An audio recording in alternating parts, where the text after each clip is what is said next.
Mahorasa madihita amanginam. Terpujilah Tuhan.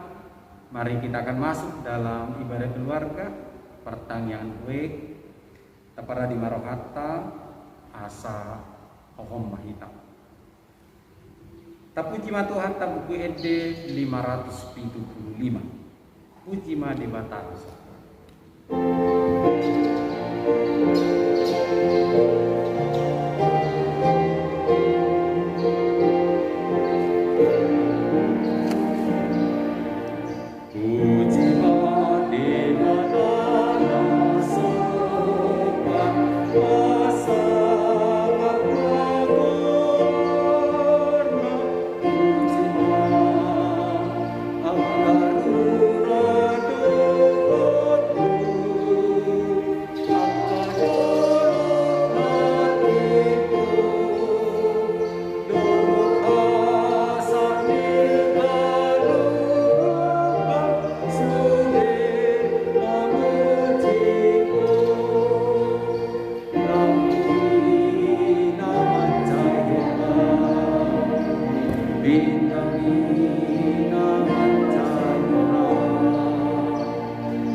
Hiti guarni di bata ama dot guarni anak Tuhan Yesus Kristus dot guarni ton di perbadia na tumapalangi dot tanoon amin. Semono dohatan Tuhan Jehovah idama apalah au sendiri uso di biru-biruku jalan waktu nasida somon pangalului ni parmahan di bungan nagadung ari uju di tonga-tonga di biru-biru na akka nama pari ibana saksongonial mangalului biru-biruku sugut haleluya martangyang ali Tuhan di bata pargugu na sa tumusan amanami na di bonogijak mau niate marohanami Tuhan ala dilengko anakmu na sasaday Tuhan jala di padua ho hami sian gomoman ni sibulis upang ido hami Tuhan saya ramoti hami di bagasan hatam asa margogo hami jumpa masa hasusaan dohot hagumutan sai sesa dosa nami no pangalasan nami di hatam na badiay saya perbadiay marohanami marhinti tobi jala pamasok kami Tuhan nguluan sugut asa pujian nami hodisi rodi salin lilingna marhiti Tuhan Yesus Kristus Tuhan nami amin. Epistel pada malam ini yaitu dari Yohanes 8 ayat 30 sampai 36. Begini firman Tuhan, kita baca dengan responsoria. Setelah Yesus mengatakan semua itu, banyak orang percaya kepadanya. Maka katanya kepada orang-orang Yahudi yang percaya kepadanya, jikalau kamu tetap dalam firman-Ku, kamu benar-benar adalah murid-Ku. Dan kamu akan mengetahui kebenaran, dan kebenaran itu akan memerdekakan kamu. Jawab mereka, kami adalah keturunan Abraham dan tidak pernah menjadi hamba siapapun. Bagaimana engkau dapat berkata, kamu akan merdeka? Kata Yesus kepada mereka, aku berkata kepadamu, sesungguhnya setiap orang yang berbuat dosa adalah hamba dosa. Dan hamba tetap tinggal dalam rumah Jadi apabila anak itu memerdekakan kamu, kamu pun benar-benar merdeka. Demikian pembacaan firman Tuhan. Berbahagialah orang yang mendengar firman Allah serta memeliharanya. Amin. Mari dihita buku ED 220 sada ayat sada 20.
Mari kita berdoa. Allah Bapa dalam surga, terpujilah Engkau ya Tuhan. Kami ingin mendengarkan bersama sabda firman. Biarlah Engkau ya Tuhan yang berkuasa untuk tubuh, roh dan jiwa kami, agar kami mampu mendengar, menghayati dan menerima perkataan Tuhan. Dalam nama Yesus Kristus kami berdoa. Amin. Saudara-saudaraku yang Tuhan Yesus kasihi, pembacaan firman Tuhan yaitu diangkat dari kitab Keluaran pasal 4 dimulai dari ayat 18 sampai 23. Saya akan bacakan, beginilah firman Tuhan. Musa kembali ke Mesir. Lalu Musa kembali kepada mertuanya Yitro serta berkata kepadanya, "Izinkanlah kiranya aku kembali kepada saudara-saudaraku yang ada di Mesir untuk melihat apakah mereka masih hidup." Yitro berkata kepada Musa, "Pergilah dengan selamat." Adapun Tuhan sudah berfirman kepada Musa di Midian, "Kembalilah ke Mesir, sebab semua orang yang ingin mencabut nyawamu telah mati." Kemudian Musa mengajak istri dan anak-anaknya laki-laki, lalu menaikkan mereka ke atas keledai, dan ia kembali ke tanah Mesir. Dan tongkat Allah itu dipegangnya di tangannya. Firman Tuhan kepada Musa, "Pada waktu engkau hendak kembali ini ke Mesir, ingatlah supaya segala mujizat yang telah kuserahkan ke dalam tanganmu kau berbuat di depan Firaun. Tetapi aku akan mengeraskan hatinya, sehingga ia tidak membiarkan bangsa itu pergi. Maka engkau harus berkata kepada Firaun, beginilah firman Tuhan, Israel ialah anakku, anakku yang sulung. Sebab itu aku berfirman kepadamu, biarkanlah anakku itu pergi, supaya ia beribadah kepadaku. Tetapi jika engkau menolak membiarkannya pergi, maka aku akan membunuh anakmu yang sulung." Demikian jauh pembacaan firman Tuhan. Saudara-saudaraku yang Tuhan Yesus kasihi, Shalom. Telah sekian lama kita tidak bertemu dalam persekutuan seperti biasa, terlebih berada di rumah. Kami rindu. Tentunya saudara-saudara yang bisa juga mengikuti peribadahan ibadah keluarga ini adalah rindu dalam sapaan Tuhan.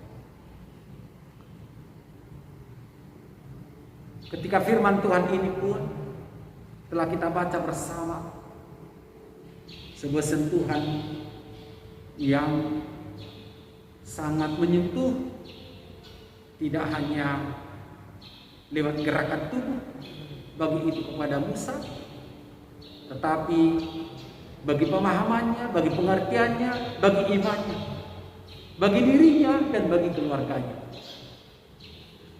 Saudara-saudaraku, tepatnya hari Selasa yang akan datang,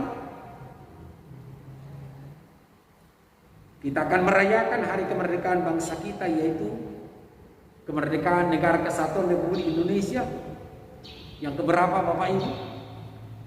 Yaitu hari kemerdekaan yang ke-76. Sebagai negara yang berdaulat, maka akan selalu tunjukkan oleh negara itu menjunjung tinggi nilai-nilai luhur perjuangan dan kandungan dari kemerdekaan itu. Generasi kemudian harus mengkawal kemerdekaan itu dengan sebaik-baiknya. Hal itu tentu menjadi pengalaman sejarah kemerdekaan yang penuh cita-cita dan harapan. Kita harus isi harga dari kemerdekaan itu. Maka menyemangati kita, memastikan kita sebagai warga negara yang baik. Merdeka! Merdeka! Merdeka! Apakah yang ada dalam hati saudara merayakan hari kemerdekaan ini? Tentu patut kita mengucapkan syukur sebab Tuhan yang Maha Kuasa tetap berjalan dengan penuh setia, menuntun bangsa ini, menuntun kita. Saudaraku, ada tujuan apa gerangan manakala Allah berfirman kepada Musa agar ia pamit kepada mertuanya Yitro dan pulang ke Mesir. Lalu ada di sana titipan dari Tuhan kepada Musa, dan Musa pun menyampaikannya kepada mertuanya Yitro. Sebuah hubungan pertalian keluarga, Musa dengan mertua dengan keluarga, Musa dengan Tuhan. Restu untuk meluluskan, merealisasikan apa yang difirmankan Tuhan. Saudara-saudaraku, pengalaman sejarah Musa, saya yakin kita bisa ingat, kita bisa pahami, dan itu telah kita miliki. Apa yang bisa kita hayati lewat cerita ini? Di pundak Musa sebagai pribadi yang tidak jauh beda dengan kita, maka Tuhan pernah berkarya, berbuat yang besar, yaitu untuk ikhlas meninggalkan kepentingannya, disuruh Tuhan, diutus Tuhan, dan bertemu dengan persekutuan lama. Manakala dia adalah bagian dari persekutuan itu, ternyata masih tetap berjuang di tengah-tengah keluh kesah perbudakan Mesir. Dan titipan Tuhan ialah berbicara kepada pemimpin Raja Fir'aun agar mereka dibebaskan. Musa dipakai Allah menyampaikan pesan pembebasan kepada Mesir. Namun menjadi pertanyaan, ketika Allah pun menyuruh Musa dan akan membawa segala perlengkapannya, lalu dia akan bertemu dengan kondisi bahwa Fir'aun akan menolaknya, bahwa Fir'aun tidak akan ikhlas menerima, mendengar, dan menyambut Musa. Tentu sekaligus di sana dia akan selalu menunjukkan kehebatannya. Dia akan selalu mendahulukan kuasanya. Dia akan bertumpu kepada kemampuannya. Dan itu pun terjadi. Ada berapa tulah yang disampaikan oleh Tuhan lewat Musa waktu itu? Maka ada 10. Itu pun bisa kita hayati kembali kalau sekiranya kita membaca dari kesaksian firman Tuhan. Saudaraku, Musa pun bertemu dan Musa bersama-sama dengan Harun. Apakah yang dapat kita saksikan juga di sana? Musa menyampaikannya semuanya dengan teliti, dan Musa pun menunjukkan keikhlasannya, kesetiaannya di hadapan Tuhan dan di hadapan Firaun, bahwa dia konsekuen kepada Tuhan dan ingin membawa keluar bangsa itu dari perbudakan. Berita dan gambaran ini adalah gambaran maksud Tuhan yang akan diikhlaskan selalu terjadi dalam kehidupan.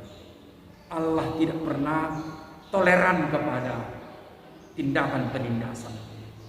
Allah tidak pernah membiarkan untuk sikap-sikap yang merendahkan kehidupan orang antar orang. Namun dengan kehadiran Musa adalah kehadiran nilai-nilai iman yang percaya kepada Tuhan, agar orang percaya mampu menghadirkan diri dalam kondisi apapun, mengangkat martabat orang lain, memulihkan dari segala keterpurukannya, agar kembali dalam kondisi normal, melaksanakan segala pekerjaannya, segala aktivitasnya di hadapan Tuhan. Saudara-saudaraku yang Tuhan Yesus kasihi, kondisi kita adalah kondisi yang sangat sulit. Bagaimanakah kita melihat masa pandemi corona ini juga menjadi bagian dari pergumulan kita? Nampaknya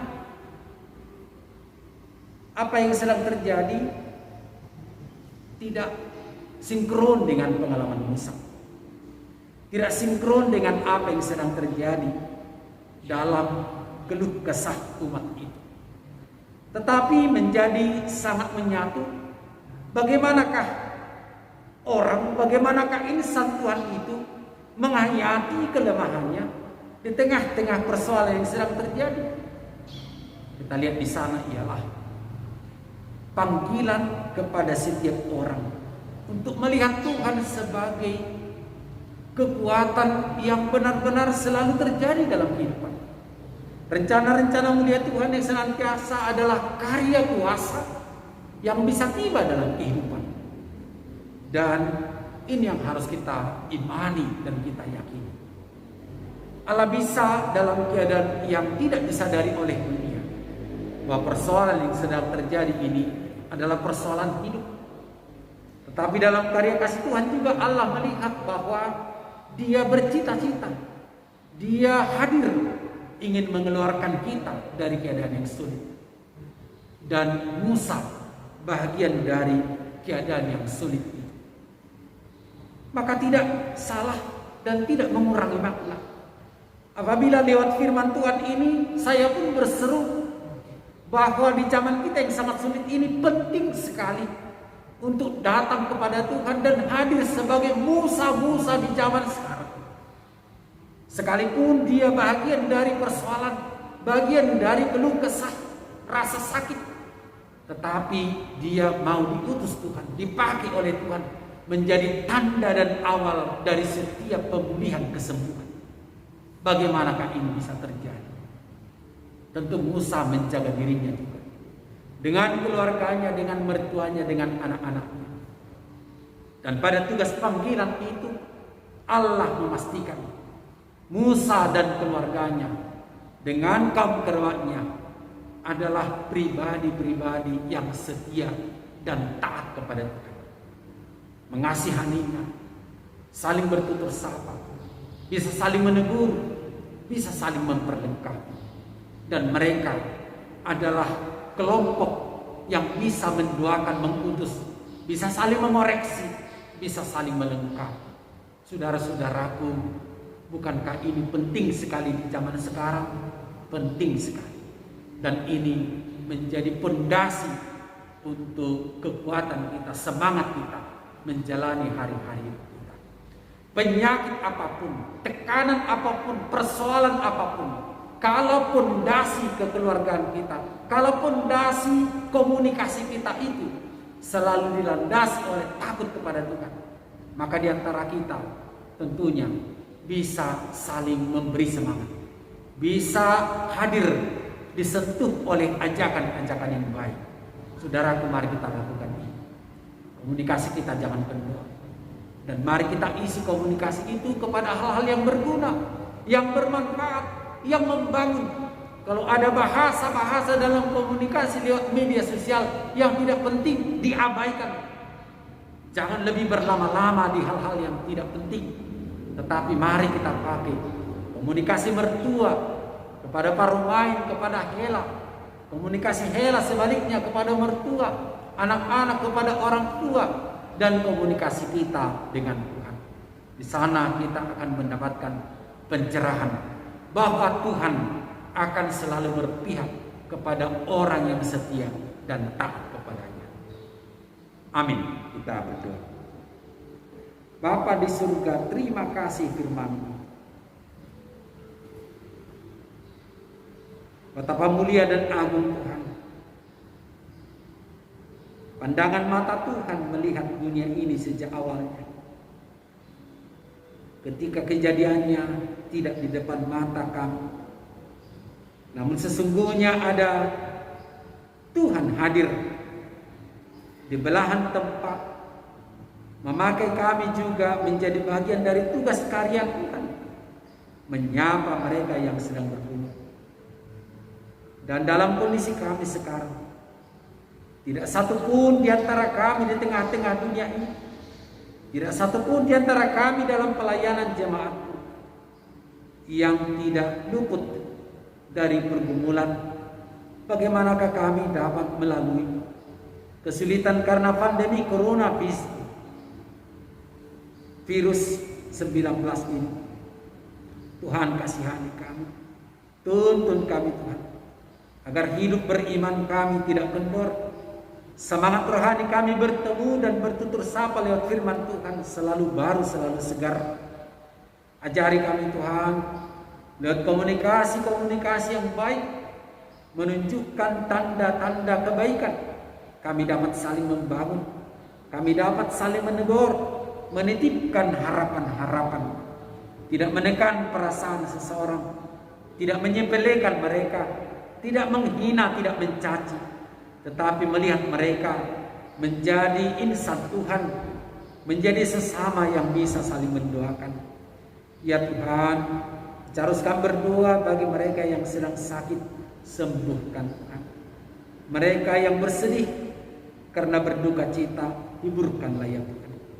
Mereka yang lemah, lewat sarana yang bisa mereka konsumsi, baik jasmani maupun rohani, berkati dan kuatkan Tuhan. Terima kasih persekutuan kami. Dalam nama Yesus Kristus kami berdoa. Amin. Saudaraku, mari kita puji Tuhan. Buku ND 769 ayat 1.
Syafaat, mari kita di tengah-tengah keluarga mendoakan yang ada di sekitar kita, kehidupan kita.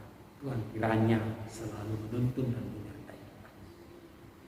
Kembali kita puji Tuhan, buku ND 724 ayat 1 dan 2.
Marilah kita akhiri ibadah kita bersama-sama dalam doa Bapa kami di surga. Bapa kami yang di surga, dikuduskanlah nama-Mu, datanglah kerajaan-Mu, jadilah kehendak-Mu di bumi seperti di surga. Berikanlah kami pada hari ini makanan kami yang secukupnya, dan ampunilah kami akan kesalahan kami, seperti kami juga telah mengampuni orang yang bersalah kepada kami. Dan janganlah membawa kami ke dalam pencobaan, tetapi lepaskanlah kami daripada yang jahat. Karena Kau yang punya kerajaan dan kuasa dan kemuliaan sampai selama-lamanya. Amin. Anugerah daripada Allah Bapa kita, pengasihan dari anaknya Yesus Kristus, dan persekutuan dengan Roh Kudus biar senantiasa memberkati kamu sekalian. Amin.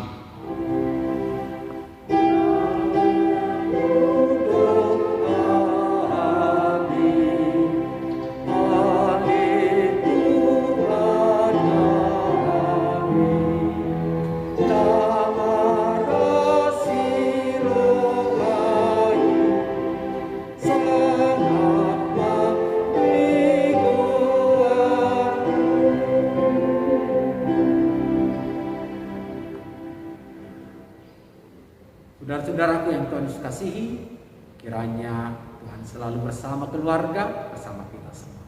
Salam sehat.